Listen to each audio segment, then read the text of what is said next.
दिल्ली में जेल से बाहर आए हिंदू नेता सचिन सिरोही के घर पर एक प्रेस कॉन्फ्रेंस आयोजित की गई। सचिन सिरोही के निवास मानसरोवर साकेत पर यति नरसिंहानंद जी महाराज महामंडलेश्वर जुना अखाड़ा एवं महंत दासना देवी मंदिर गाजियाबाद ने कहा कि सचिन सिरोही अखिल भारतीय हिंदू सुरक्षा संगठन के राष्ट्रीय अध्यक्ष हैं और इतने लंबे समय तक केवल पुतला फूंकने और हनुमान चालीसा पढ़ने की वजह से जेल में नहीं रखना चाहिए था। प्रेस कॉन्फ्रेंस में स्वामी यति सिंहानंद ने कहा कि योगी सरकार के लिए हम सब लोगों ने मेहनत करी थी, लेकिन योगी सरकार में अधिकारी योगी सरकार तक वास्तविक स्थिति नहीं पहुंचा रहे हैं। इस प्रेस कॉन्फ्रेंस में मेरठ LIU की टीम भी उपस्थित। हाँ, LIU तो बोला था, LIU।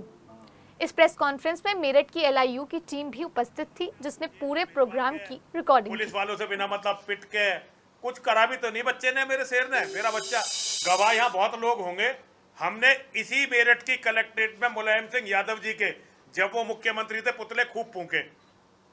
हमने बहन मायावती के पुतले कई बार, जब वो मुख्यमंत्री थी, फूके।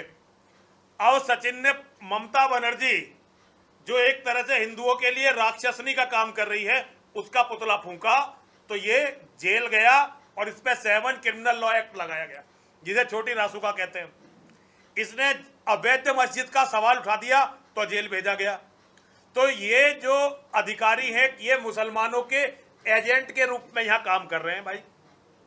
और वैसे भी अधिकारियों का तो कोई अपना धर्म जात अपनी ना इनकी कोई विचारधारा होती।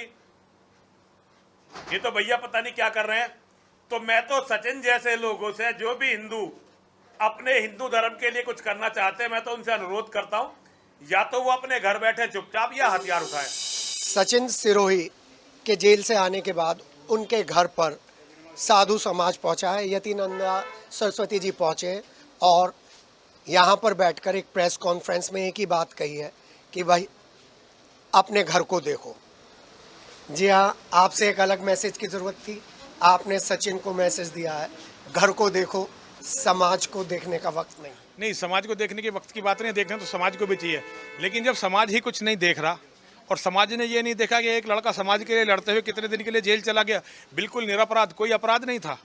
सत्य के लिए अगर इसने कोई हथियार उठाए होते, किसी का कत्ल कर दिया होता, किसी को गोली मार दी होती तो अपराध होता, कहीं किसी को जला दिया होता, कहीं गाड़ी रोकी होती, कहीं गाड़ियों से मारपीट, तो अपराध होता। विरोध भी मान लीजिए, विरोध भी मान लीजिए, हनुमान चालीसा तो फिर बिल्कुल भी कोई अपराध नहीं था। और एक ममता बनर्जी जैसी राक्षसनी का पुतला फूंक दिया, तो ये क्या इतना बड़ा अपराध है कि इसके माता पिता, बीमार माता पिता, छोटे छोटे बच्चे, इसकी पत्नी भागती फिर रही है जमानत करवाने के लिए? ये इतना बड़ा अपराध है इसका, जबकि ये इतना मजबूत है, जाट है, बीजेपी का कार्यकर्ता, मजबूत कार्यकर्ता है, उसके बाद भी इसे जेल में भेजा गया। तो अब ऐसी लड़ाइयों से कैसे लड़ेंगे हम लोग? और हम देखिए, हम चाहते थे इसकी मदद करें, हम इसकी कोई मदद नहीं कर पाए, हम कर ही नहीं पाए। क्या करते? कोई अधिकारी हमारी सिफारिश नहीं सुन रहा, कोई नेता हमारी बात नहीं सुन रहा, हम किसी से भी कहें कोई फायदा नहीं है। तो ऐसे में हम अपने आप को असहाय महसूस कर रहे हैं। हमें बहुत दर्द होता है, बहुत दिक्कत होती है जब हमारे ऐसे बच्चे जेल चले जाते हैं और हम उनके लिए कुछ नहीं कर पाते। अगर हमारा बच चला तो हम मर के भी ना छुटा लें, लेकिन हमारे मरने से भी तो इन्हें कोई फायदा नहीं होगा ना। तो कुछ नहीं भाई, हमें बहुत दुख है और हम ये नहीं चाहते इसके साथ बार बार ये हो, और इसके साथ क्या किसी भी हिंदू के साथ बार बार हो। और होता क्या है, इनसे कोई फायदा भी समाज को अब नहीं हो रहा। इन नेताओं का भोजन मत बनो। ये कोई हिंदूवाद नहीं कर रहे, ये कुछ नहीं कर रहे, ये केवल और केवल अपना पेट भर रहे हैं, अपने पैसे इकट्ठे कर रहे हैं अधिकारी और सारे नेता। कोई हिंदूवादी सरकार नहीं है। तो मैं तो यही कहना चाहता हूँ, भैया अपने परिवार को देखो, छोटे छोटे बच्चों को देखो। गाजियाबाद से स्वामी जी सिर्फ पारिवारिक रिश्ता निभाने आए हैं सचिन सिरोही के साथ। सचिन सिरोही को समझाने आए हैं कि इस समय आवाज़ उठाना किसी भी तरीके से घातक सिद्ध हो सकता है, क्योंकि लखनऊ से लेकर मेरठ तक कोई अधिकारी सच मानने के लिए तैयार नहीं है, सच सुनने के लिए तैयार नहीं है, सच कहने के लिए तैयार नहीं है। अपने सहयोगी अमित के साथ के सिटी हलचल।